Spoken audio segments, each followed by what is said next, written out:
인간은 천지 부모로부터 생명을 받아 태어나 살다가 천지 부모의 품으로 돌아갑니다.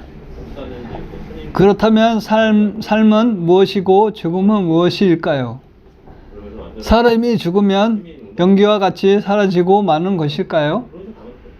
그렇지 않습니다. 죽음 후에도 신명이 되어 계속 살아갑니다. 땅은 인간의 삶의 무대이고 하늘은 신명의 삶의 무대입니다. 지상의 인간 세계와 보이지 않는 하늘의 신명 세계는 밀접한 연관관계를 맺고 있습니다. 특히 조상 신명은 내 생명의 뿌리로서 나를 낳고 길러주신 분입니다. 이제 이 사정에서는 죽음의 저 너머에 있는 신명 세계는 과연 어떤 모습일지, 또한 지상의 인간계에 어떠한 영향을 미치는지 살펴보겠습니다. 사장을 통해서 우리는 조상신을 새롭게 인식하고 자손과 조상이 함께 천지 성공으로 나아가는 길을 찾을 수 있을 것입니다. 이 장의 핵심 주제어는 혼과 너, 신명, 천지, 귀신, 윤회, 자연신, 인격신, 십천, 이신사, 조상, 설련신, 천도식, 해원. 인간의 참 모습과 죽음 이후의 삶. 죽음이란 2009년 초여름 노무현 전 대통령의 갑작스런 죽음은 대한민국 국민들에게 엄청난 충격을 안겨주었습니다. 사랑하는 사람의 죽음은 그 원인이 어디에 있든지 간에 남은 가족들에게 많은 아쉬움과 슬픔을 남깁니다. 죽음, 그것은 과연 무엇일까요? 죽음이란 지상에서 삶을 마감하는 인생에서 단 한 번뿐인 사건으로 생명 활동이 정지되어 다시 원상태로 돌아오지 못하는 생의 종말을 뜻합니다. 그런데 상님께서는 사람이 죽는다고 아주 죽는 것이 아니라고 하셨습니다. 죽음은 육신이라는 껍데기를 벗는 것일 뿐이라는 말입니다. 죽으면 아주 죽느냐?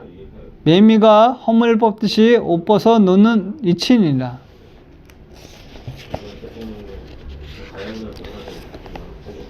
사람이 죽으면 그냥 없어지는 게 아닙니다.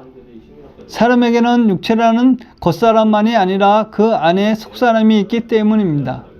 그 속사람을 혼과 넋이라고 합니다.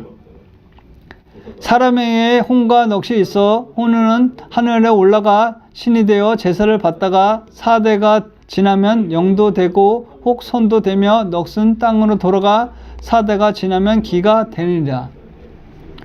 혼과 넋은 우리 몸속에 있는 영체의 음양적인 두 요소가 있습니다. 혼은 하늘 기운을 받아 생겨나고 넋은 땅의 기운을 받아 생겨난 것으로 이 둘은 다 무형입니다. 사람이 죽어 숨이 떨어질 때 따뜻한 기운이 빠져서 하늘로 올라가는데 그것이 혼입니다. 의학 박사 맥두걸은 실험 결과 사람이 숨을 거둘 때 수분과 공기의 무게를 제외하고도 살아있을 때보다 체중이 21g이나 줄어드는데 이것이 영혼의 무게다라고 주장하였습니다. 이것은 사람이 죽으면서 영적 요소가 빠져나갔음을 말해줍니다. 이 혼백의 세계에 대해 상님께서 어린 호연에게 해주신 말씀입니다. 하루는 비가 내리니 항선과 약방 사랑에서 비를 구경하다가 잠이 들거늘 상님께서 호연에게 가만히 오라는 손짓을 하심으로 호연이 다가가니 가만히 앉아 봐라, 저것 봐라, 저것 봐, 저 사람 콧구멍에서 나오는 것 좀 봐라 하고 속삭이시니라. 호연이 신안이 열려 봄에 꼭 생쥐같이 생긴 것이 콧구멍에서 토방까지 나오더니 다시 콧구멍으로 들어가고 또 나왔다가 들어가고 그러기에 계속하는지라 상님께서 말씀하시기를 저것이 사람의 혼이여 저것이 하나라야 내 본심이고 둘이면 도둑놈이다 하시니라. 참으로 신비스러운 이야기가 아닐 수 없습니다. 사람이 죽으면 하늘 기운을 받아서 생겨난 혼은 몸을 떠서 하늘로 돌아가고 땅 기운으로 생겨난 넋은 땅으로 돌아갑니다. 혼과 넋이 차원에서 정의하자면 죽음은 천지 부모의 기운을 받아 생겨난 영적 요소인 혼과 넋이 분리되어 하늘과 땅으로 돌아가는 것입니다. 사람이 죽어 4대가 지나면 사람에게는 혼백이 있고 죽음 후에는 그 혼백이 하늘과 땅으로 돌아간다. 이것만도 참으로 놀라운 소식입니다. 그런데 상님께서 혼백이 시간의 흐름에 따라 어떻게 변화하는지도 밝혀주셨습니다. 즉 사람은 죽은 뒤 꼭 신명이 되어 천생에 살면서 잘 닦아 4대가 지나면 영도 되고 손도 됩니다. 영은 백광처럼 아주 환하고 밝은 존재입니다. 보통 1대를 30년으로 잡음으로 4대는 약 120년입니다.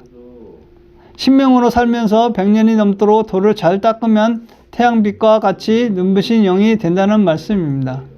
영은 일반 신명보다 훨씬 더 영적 진보가 이루어진 존재입니다. 그러면 선은 영과 어떻게 다를까요? 그것은 가끔 경계이지만 차이가 있습니다. 선은 도를 닦아 영적 수준만 높다고 해서 되는 것이 아닙니다. 선이 되려면 세상에 공덕을 많이 베풀어야 합니다. 선은 영원한 불멸하는 인격적 영신입니다. 선은 사람 모습으로 태어나기도 하고 영으로 나타나기도 합니다. 땅속으로도 가고 물속으로도 들어가기도 하고 자유자재로 생각대로 움직입니다. 나는 이 머리카락 하나만 있어도 거기에 붙어서 나오니라 하신 상제님의 말씀이 선 세계에 대해 다하신 말씀입니다. 땅으로 돌아가 넋은 죽은 육신과 함께 땅속으로 머물다가 4대라는 시간이 흐르면서 귀로 변모합니다. 이 귀는 천생의 신과 결합하여 사후의 생명체라 불리는 귀신으로 거듭나기도 합니다. 오늘날 사람들이 서구 유리시 문화의 영향으로 말미암아 귀신을 저급한 신으로 취급하지만 귀신은 본래 그 본질이 천지에서 형상을 갖고 나온 천지의 성령입니다. 그래서 천지의 자녀인 인간 마음에 따라 감응합니다. 귀신이 때로 살아있는 사람의 화복에 지대한 영향을 미칠 수 있는 것도 그 때문입니다. 밝게 빛나는 영적 존재 신명. 사람이 죽으면 하늘로 올라가 신명이 됩니다. 이러한 신명은 개별적인 인격신입니다. 신명은 빛과 같이 밝은 존재인 까닭에 상님께서는 밝은 명자를 써서 즐겨 신명이라고 부르셨습니다. 신의 본성이 밝다 보니 밤중에 시커먼 옷을 뒤집어 쓰고 다니는 도적신도 신안으로 보면 번쩍번쩍 빛이 납니다. 신명의 오라 자체가 밝기 때문입니다. 그런데 신명이 사는 곳은 인간 세상과 완전히 동떨어진 세계가 아닙니다. 인간계와 신명계는 동전의 앞면과 뒷면처럼 음양짝으로 존재합니다. 인간계는 육신의 눈에 보이는 세계이고 신명계는 영적인 눈으로 볼 수 있는 세계입니다. 홀로그램 우주를 지은 보트의 표현을 빌면 드러난 질서에 따라 돌아가는 세상이 인간계이고 감추어진 질서에 따라 돌아가는 세상이 신의 세계입니다. 천천 세상을 살다가 성자들도 범부 중생도 다 천상 신명으로 살아 있습니다. 상제님은 성자가 됐든 학자가 됐든 범부가 됐든 누구 신명이다, 아무개 신명이다 하여 그 이름이나 관직에 신명이라는 두 글자를 붙여 부르셨습니다. 영적 성수의 긴 여행 윤회. 사람이 죽으면 천상에서 신명으로 새로 태어나고 신명의 천상을 떠나 인간 세상으로 내려오며 사람으로 태어나는 것입니다. 생유 어사하고 사유 어생하니라. 삶은 죽음으로부터 말미암았고 죽음은 삶으로부터 말미암이니라. 생장 염장이라는 우주 변화의 법칙에 따라 우주의 봄철이 되면 천지 부모가 인간을 낳습니다. 이때 처음 태어난 인간은 죽어서 신명으로 올라갔다가 다시 인간으로 태어나기를 반복합니다. 천상과 지상을 오가면서 윤회를 거듭하는 것입니다. 그럼 인간 윤회를 영원히 계속하는 것일까요? 어떤 사람들은 인간이 업을 닦지 못하면 영원히 윤회한다고 가르치기도 합니다. 그러나 그것은 잘못된 생각입니다. 우주론에 어두워서 우주에 봄, 여름, 가을, 겨울 있다는 것도 모르고 이 우주 1년 12만 9,600년마다 바뀐다는 것을 모르기 때문에 그렇게 가르치는 것입니다. 우주 1년 변화로 볼 때 윤회는 영원히 계속되는 것이 아닙니다. 윤회는 가을철을 인간 성숙하여 열매 맺는 수렴을 하기 때문입니다. 따라서 여기서 말씀하시는 인간의 윤회란 봄, 여름철 동안 천상과 지상을 오가면서 거치는 영적 진화와 성숙의 과정인 것입니다.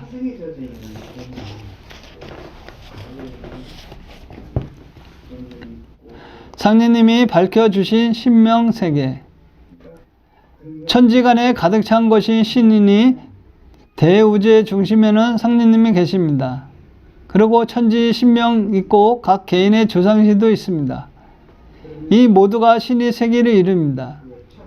증산상님의 성자들 신명을 비롯한 천지 안에 있는 모든 신의 존재를 밝혀주시고 다 인정해 주셨습니다. 따라서 증산대의 신관은 다신관입니다. 다신관이면서 또 우주 통치자 하느님을 최고 조화주 하느님으로 섬깁니다. 한마디로 유리신 문화와 다신 문화가 통합되어 있는 이론적 다신관입니다. 그럼 인간 세상만큼이나 다양하게 분화되어 있는 신명세계는 어떤 신명들이 있을까요? 신명은 크게 사람으로 살다가 죽은 사람의 형상을 한 인격신과 천지 만물에 내재하는 자연신이 있습니다. 인격신으로는 우선 인류 문명을 발전시킨 종교가 수행자, 철학자, 과학자 등 영신인 문명신, 문명신과 도통신이 있습니다. 공자, 석가애수, 마테로치 신부, 진표일사, 채순, 대신사 같은 분이 여기에 속합니다. 그리고 각 민족의 창세 하느님을 받들고 있는 각 민족 시원 문화의 창조자인 지방신이 있습니다. 동바 한민족 주재하는 지방신은 삼성조, 환인천재, 환웅천왕, 당공왕검이며 중국 한민족의 주신은 방고이고 일본 민족 주신인 천조 대신인입니다. 유대족이 모시는 창조족 만군의 야훼도 사실은 중동의 지방신입니다. 유대 민족만의 하느님이라는 말입니다. 이외에도 깊은 한을 품고 죽은 자의 신명인 원신, 실패한 혁명가의 신명인 역신, 각 지방의 조상신인 설령신 등이 있습니다. 원신 중에서 가해자로 그 후손들에게 안갚음하기 위해 사람에게부터 다니는 신을 특별히 척신이라고 합니다. 상리님은 천지의 기강을 바로잡는 신병과 신장에 구성된 천상의 군대 조직도 말씀하셨습니다. 특히 24장과 28장 그리고 개벽실제상의 하늘과 땅과 인간 역사의 모든 불의와 제약을 뿌리 뽑고 기강을 바로잡는 48장의 역할을 강조하셨습니다. 48장은 천상 옥춘문을 지키는 신장들입니다. 그런데 인격신만 아니라 자연신의 세계를 알아야 인간의 이치에서 자연을 제대로 바라볼 수 있습니다. 나아가 자연 속의 인간의 존엄성도 제대로 깨칠 수 있게 됩니다. 고구려 벽화를 보면 자연신의 모습이 등장합니다. 동서남북 방위를 주장하는 신, 봄, 여름, 가을, 겨울 사계절 주관하는 신, 해신, 달신, 바람신, 구름신 등 다양합니다.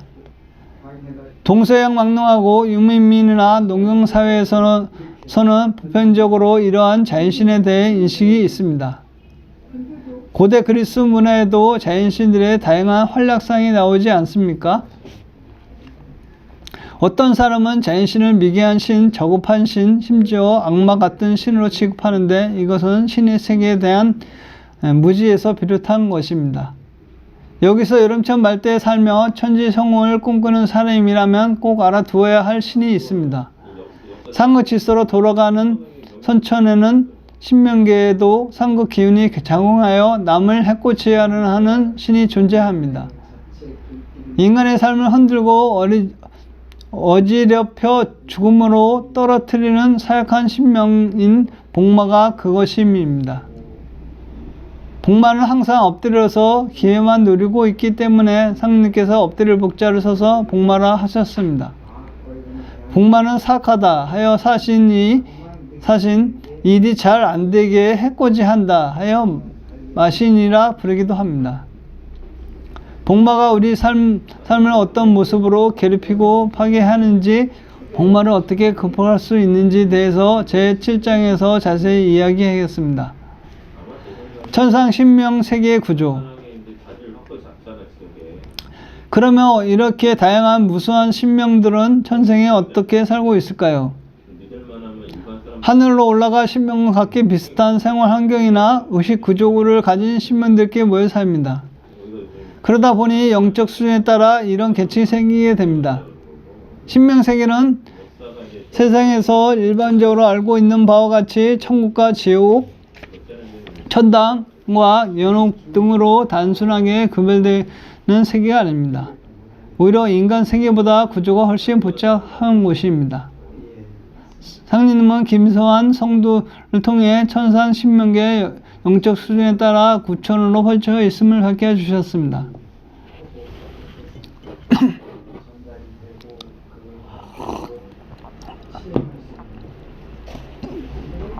소원이 하늘 위에 무엇이 있는지 그것만 알면 죽어도 소원이 없겠습니다. 하니 상님께서 하늘이 있느니라 하시니라. 소원이 다시 여쭙기를 하늘 위에 또 하늘이 있습니까? 하고 말씀을 하시기를 있느니라 하시며 또 여쭙기를 하늘 위에 또 하늘이 있습니까?